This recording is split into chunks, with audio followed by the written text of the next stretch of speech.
Rameir says that a person who studies Torah for the sake of the Torah, he merits many things. We discussed this yesterday. And in addition, Shekolo Kulo Kedayulo. And the whole world is worthwhile to exist only on his behalf. His value is so special that it's worthwhile to create a whole world, the whole universe, just for him alone. Now the question is why? Why?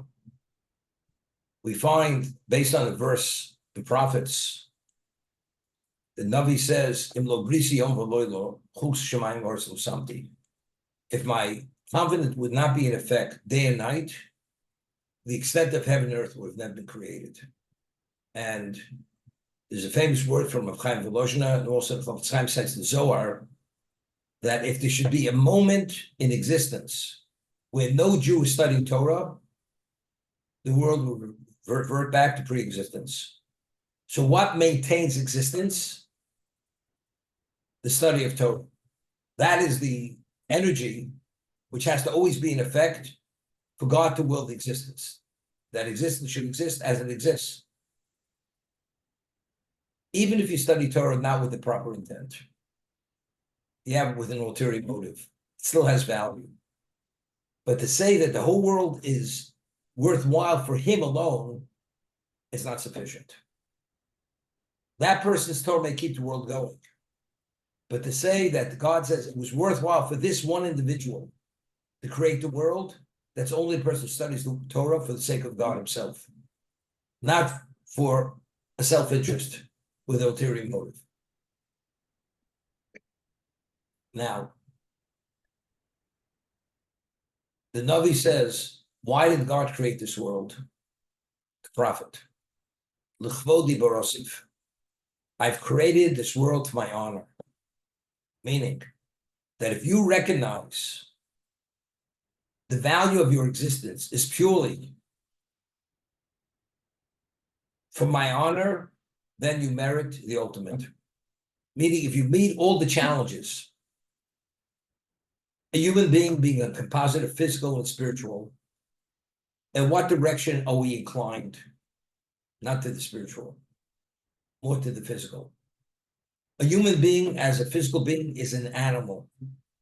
We have an animalistic life source within us. All the characteristics of an animal lie in every human being. Sexual drive, amassing material, satisfying one's hunger, comforts, dominating a second person, which is contrary to humility. These are all animalistic traits. Domain. You read about some of these animals, lions, tigers in the jungle. They actually stake off certain areas that's their domain. Any other animal comes in there, even another lion or tiger or leopard, there's a battle. They fight for what? For turf. Also for the female. That's the whole. So what is the animalistic drive? Power. What is spiritual? Submission to the higher power. Recognize who the higher power is, despite all our challenges.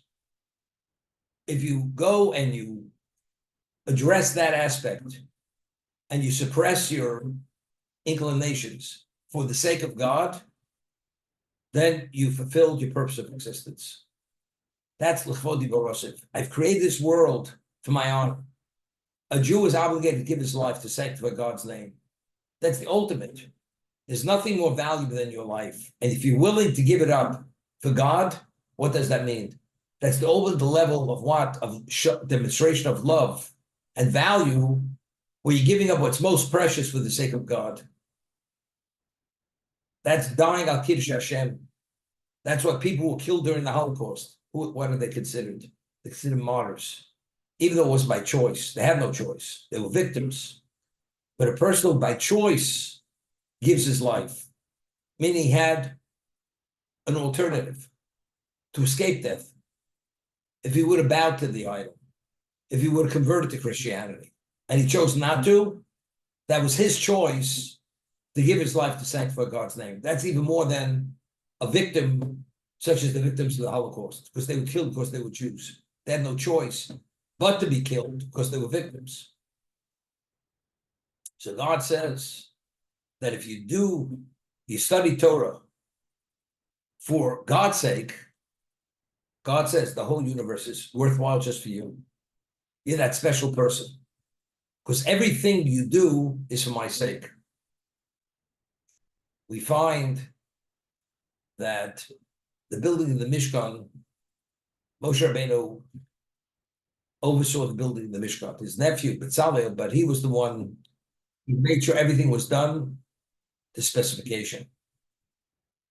And by every component in Mishkan, the Torah says, Kashetziva Hashem es Moshe, as God had commanded Moshe, whether it's the beams, whether it's the vessels, whether it's the vestments, whether it's the dimensions, everything is as God has commanded Moshe. So the Midrash, what is it analogous to? A person was asked to build a house on behalf of a certain person, and this person felt honored and esteemed that he was chosen to build a house for this certain client. And every brick, every pillar in the house, he wrote on it, the mason or the contractor, as I was instructed by Mr. So-and-so, as I was instructed. Meaning he did everything to satisfy the personal commissioner. Every aspect, as I was instructed, as I was asked. Moshe Rabbeinu, every aspect of his life, he did only because God wanted him to do it. And he was sensitive to know what God wanted, even God didn't even have to tell him. God didn't tell him to break the tablets by the golden calf. That was his understanding that it was the right thing to do.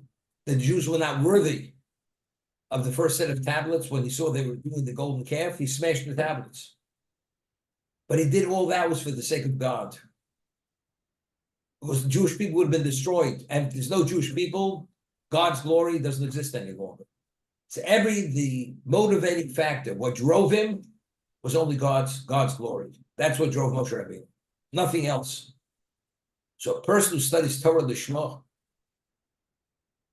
for the sake of Torah, for no other reason, no ulterior motive, even though you read the Chukosai, if you go my statutes and you sacrifice for me and you toil, you merit bounty beyond anyone's imagination what bounty is. But that's not why he's doing it. He's doing it purely for the sake of Hashem, purely to glorify his name. All that other, that's a by the way. But that's not the incentive. That's not the motivation.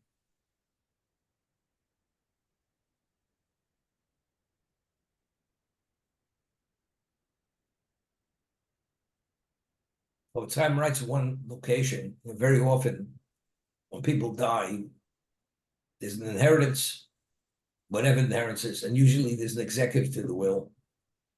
And very often, when you have to decide how to settle the estate, tremendous infighting. It destroys families. And this is not uncommon. And the father, of course, if he would know what's going on, he'd be pained by it. Because he wants his children to live in peace. He doesn't want his children to fight and bicker among themselves. But let's say the father is alive and he gives each one of his children investment capital. And certain children, and it was meant to be divided by them, and one of the children was a little more aggressive, and he took more than he should have taken. And he took part of one of his siblings' share for the investment capital. So of course, and the father's alive. So if there's any infighting, the father's going to be aware of it, and it's cause aggravation to the father. So one of the brothers who was shortchanged or denied the investment capital, he says to himself, You know something? If our father's aware of what's going on here, and he will become aware, it's causing tremendous aggravation, tremendous pain. You know something? I'm willing to forego my portion for the love of my father, not to aggravate my father. And the brother took what he should have taken, let him have it. I'm willing to waive it, not to bring aggravation to my father. When the father becomes aware of this, he says to himself, I have enough to give multiples to each of my children. Amount is not an issue. How much? This son, because he's so concerned for my feelings, that he knows I will be pained if I see my children fighting among themselves, he's willing to forego his portion. He's going to marry even a larger portion, multiples of what he would have had if he would have gotten involved in the fray, in the fight, in the argument. So the Kalatsky writes, a Jew has to be a mavater. Sometimes just have to let go. To create upheavals and destroy communities, create certain amount of waves in families and communities, which doesn't reflect well on Jews, that the Jews that are involved in this kind of behavior, for the sake of God, I'm willing to let it go. As they say, money is not everything. Especially when it comes to you're compromising God's glory, because the Jew's not going to be seen in a positive light with this kind of behavior. And if you do that, that person is going to marry multiples and multiples. It may not be in the material, but what he's going to be deserving of, God says, that's my boy, so to say. That's my man. That's the person I created the world for. The world is worthwhile to create for that kind of person who does things for my sake. My sake doesn't only mean say I do the mitzvah for his sake. But outside of that, a Jew has to be a Jew, not only when he's in synagogue, or in shul, or in the study hall. When he walks out, he has to behave, everything has to be consistent as when he was studying Torah. Because the whole value of studying Torah is how to actualize it and how to behave. When you study, it's Kiddush Hashem, you sanctify God's name. When you live your life, you have to live your life as a sanctification of God's name. But people look at you and say, no, these Jews, they're just unbelievable. Their behavior is what? Above reproach. And if people say that, that's called the Kiddush Hashem. Talmud tells us, person who it behaves in a very exceptional way, what does the world say about him? Fortunate are his parents who brought him into existence. Fortunate are his teachers who taught him the Torah. Fortunate is God who has such children. So if people speak that way about Jews, what is that? It's a sanctification of God's glory, of God. These are his children. And look the way people are speaking about them. On the other hand, Kalatsky writes,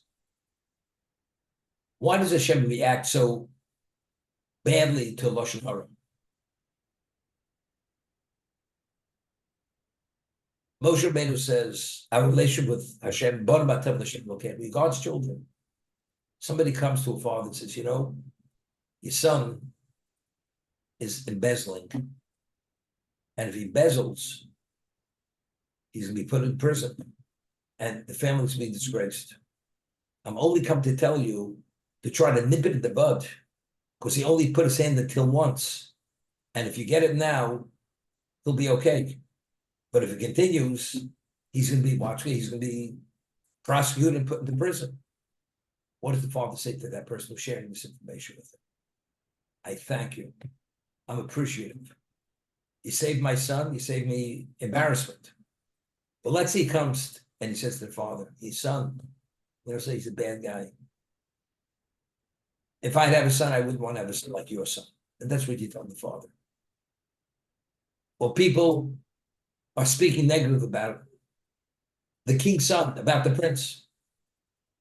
So the king says to the person who's slandering or bad-mouthing the prince, what's this all about? If you'd come to me and tell me, and I could do something about it, it's fine. That has constructive value. But just to gossip and speak about the prince did that or prince did that, whatever he did, what's its value? It's purely criticism. Don't you realize I love my son regardless? So all you do is you're hurting me. If that's the case, I'm going to throw the book at you. and God reacts. You want to go to the source, to God himself, and say, Hashem, I pray that Jews who are not sufficiently aware what it means to be Jew, bring them closer to the truth. Okay, it's terrific because you're paying for Hashem. But to speak about Jews in a bad context, I walked down the street, these Jews, they were eating, they were eating pork chop suey on a Friday night on Yom Kippur. Could you imagine? These Jews, they're a disgrace. They're a disgrace. Maybe you should go teach more Judaism rather than talking that they're a disgrace.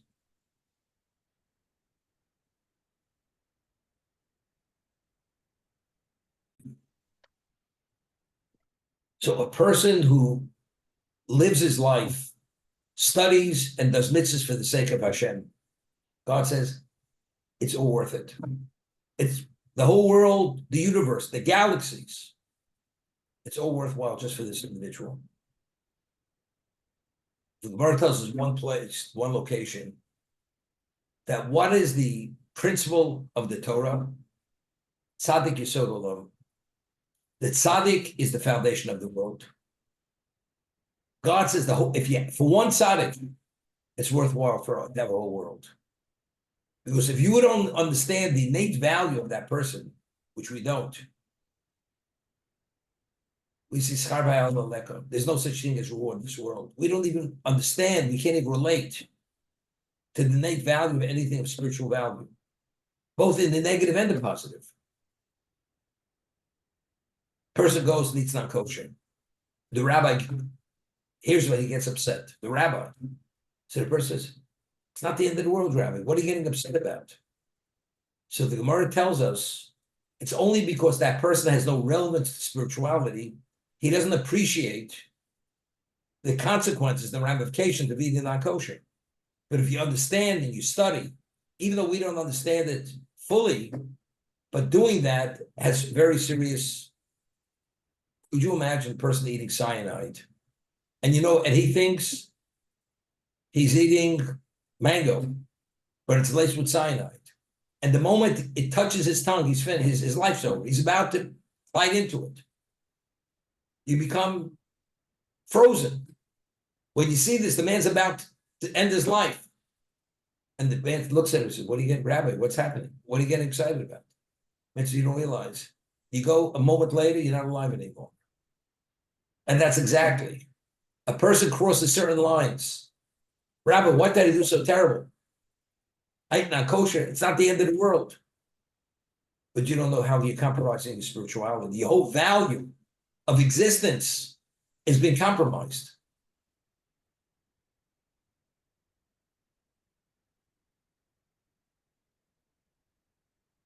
It's interesting, the suicide rate in the United States is way, way up, especially among teenagers. Many years ago, there was an article in the New York Times, the Wednesday section, in the science section, that there was a community in California where all the new fads began in that community. So in the high school, in that community in California, they would take the high school boys and girls, teenagers, and they take them to a mortuary to see the corpses as they embalmed them for burial. Why?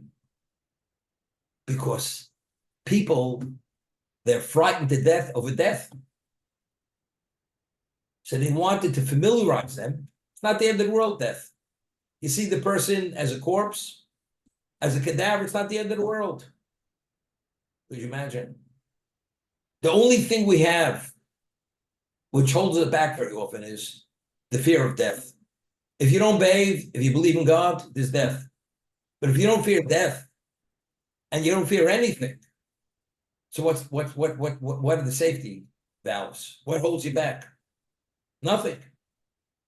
Now, a person who takes his life, God forbid, if he really understands the value of his life, whether it's eventually having a family, whether it's being providing for society, whatever he believes, the moment the person takes his life, God forbid, it's over. all these evolving results, which have such positive and valuable value, person's forfeiting, giving it all up.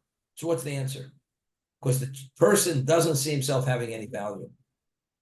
Because he's never raised, he's never oriented, he's never mentored to understand the innate value of his life. The more you understand the value of your life, the more you value that life. But if you don't know the value, what's the value? To get criticized, to smoke weed, to smoke cocaine, to take cocaine, to have a good time. You know something? In terms of the turmoil and the anguish and the psychosis this kid has or the girl has, it's not worth it. It's easy to just check out. But that's only because they don't realize and value, they were never taught the innate value of life.